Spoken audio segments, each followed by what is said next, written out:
Exercise 10.2, question number 9. In figure 10.13, xy and x dash y dash are two parallel tangents to a circle with center O and another tangent AB with the point of contact C intersecting xy at A and x dash y dash at B. Prove that angle AOB is equals to 90 degree. तो ये figure question में given है, यहाँ पे एक circle है जिसका कि सेंटर है O. इसमें दो टेंजेंट्स हैं जो कि पैरेलल हैं, this one xy and this one x dash y dash. एक और टेंजेंट है विच इज AB जो कि XY को इंटरसेक्ट कर रही है एट पॉइंट A और x dash y dash को B पे and this point of contact is C. अब हमें प्रूव करना है angle AOB is equal to 90. AOB यानी इस एंगल को हमें 90 प्रूव करना है, दिस एंगल.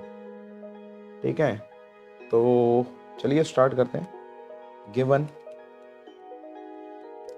ज़्यादा लिखने की ज़रूरत नहीं है, काफ़ी चीज़ें गिवन है, तो आप ये सब लिखने मत बैठ जाना एग्जाम में. टाइम इज़ वेरी इंपॉर्टेंट कि भैया सर्कल विद सेंटर हो, फिर टेंजेंट्स हैं, बस इतना लिख दीजिए, सर्कल विद सेंटर हो काफ़ी है.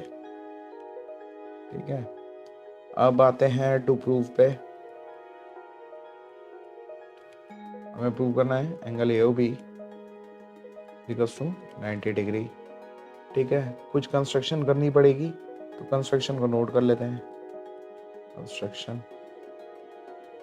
कंस्ट्रक्शन इसमें यस हमको ज़रूरत पड़ेगी, हमको ज्वाइन करना पड़ेगा OC को, तो हमारा काफ़ी काम बन जाएगा. कि अगर मैं OC को ज्वाइन करता हूँ सेंटर से इस पॉइंट ऑफ कांटेक्ट को, ठीक है. Now you can see that यहाँ पे अगर आप ये ऑब्जर्व कर रहे हैं, एक ट्राइंगल है OAP और एक ट्राइंगल है OAC.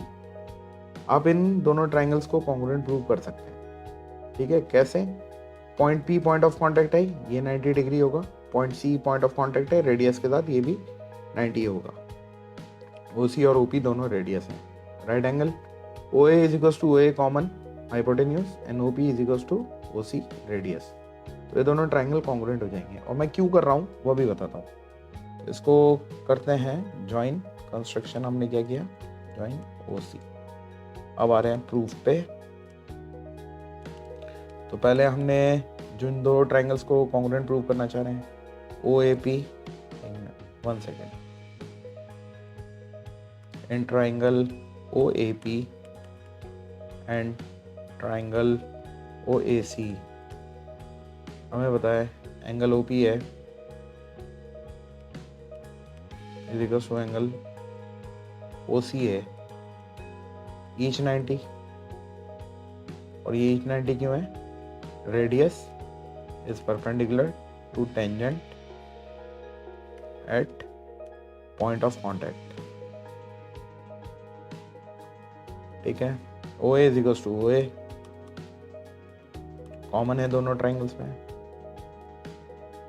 And OP is equals to OC equal radii या radii of the same circle. Okay, तो इससे बाय RHS हमारा ट्राइंगल OP है. OAP लिखा था हमने, वैसे लिख लेते हैं. शुरुआत में OAP लिखा है, अरे वो भी मिट गया, 1 सेकेंड. OAP लिख लेते हैं. Triangle OAP is congruent to triangle OAC. Reasoning लिखना कभी मत भूलना, क्योंकि छोटी छोटी चीज़ों के मार्क्स कटते हैं. RHS congruence rule. ठीक है, अब ये क्यों किया हमने, इससे मालूम है क्या मिलेगा हमें? आपको ये मालूम पड़ जाएगा कि ये जो एंगल है ना AOC और एंगल AOP CPCD से इक्वल आ जाएंगे. देखिए आ रहे हैं यहाँ पे angle AOP equals to angle AOC CPCD. ठीक है, तो चलिए मैं फिगर में थोड़ा मार्क कर लेता हूँ. मेरा AOP और AOC इक्वल आ गए, तो दोनों को मैं XX मान सकता हूँ. ठीक है, इसी तरह अगर मैं देखता हूँ दो ट्राइंगल्स और बन रहे हैं, OBC और OBQ. ये दोनों भी बिल्कुल सेम रीजनिंग से ये दोनों भी कॉन्ग्रुएंट हो जाएंगे और हमको ये मिल जाएगा कि angle BOC will be equal to angle BOQ, which is these two angles, this angle and this angle, ये वाला और ये वाला. तो इन दोनों को मैं वाई वाई कह सकता हूँ क्योंकि ये दोनों भी इक्वल आ जाएंगे। और जैसे आपने ये ट्राइंगल को पूरा डिटेल इन दोनों ट्राइंगल को कॉन्ग्रुएंट प्रूफ किया है, आपको ट्राइंगल OBC और ट्राइंगल OBQ को करने की ज़रूरत नहीं है क्योंकि सेम रीज़न से होएगा। तो यू कैन राइट सिमिलरली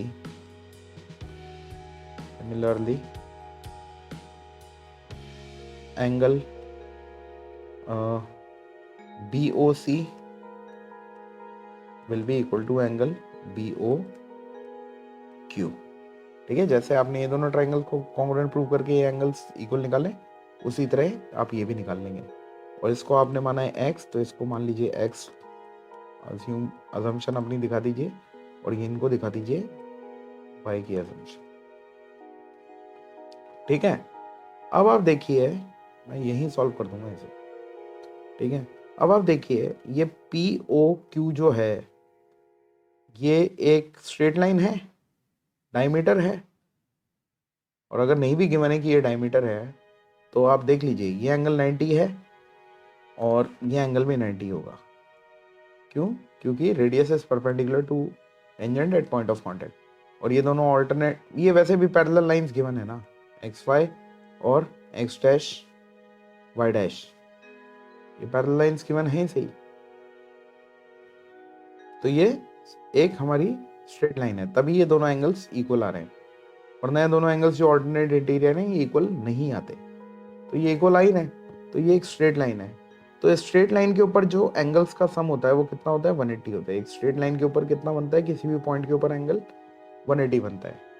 तो अब हम वो लॉजिक से आगे बढ़ते हैं, मैं यही सॉल्व कर रहा हूँ। ठीक है, थोड़ा सा पार्टीशन दिखा देते हैं, ओके, ताकि आपको फिगर दिखता रहे। This x plus this x plus this y and plus this y will be equal to 180। Reason क्या है? Angles on a straight line. x plus x is 2x and y plus y is 2y is equals to 180। 2 common है दोनों में, तो हम कह सकते हैं x plus y is equals to 180। तो नेक्स्ट पेज पे ले ही लेता हूँ, इस इक्वेशन से आगे बढ़ा देता हूँ। 1 सेकेंड, इसको आगे नेक्स्ट पेज पे ले लेते हैं। ये चीज़ कम से कम यही समझाना चाहता था आपको। ओके, कॉपी, ओके, हाँ ये पेस्ट हो गया। तो इसको आगे बढ़ाते हैं, तो ये हो जाएगा 2 times x plus y is 180, that will give me x plus y equals to 180 upon 2, 2 9s are 18, 0s are 0, तो x plus y is equals to 90। अब हम देखते हैं x plus y हमारे फिगर में, आप देखिए एंगल AOB, एंगल AOB किन दो एंगल से के सम से बन रहा है? AOC which is x and COB which is y। तो x plus y हमारा एंगल AOB ही है, तो हमने प्रूव कर दिया एंगल AOB equals to 90। और फिर वही चीज लिख देंगे हम जिससे हमें बड़ी खुशी मिलती है, hence proved, right? All right, ठीक है, तो see you very shortly, bye now।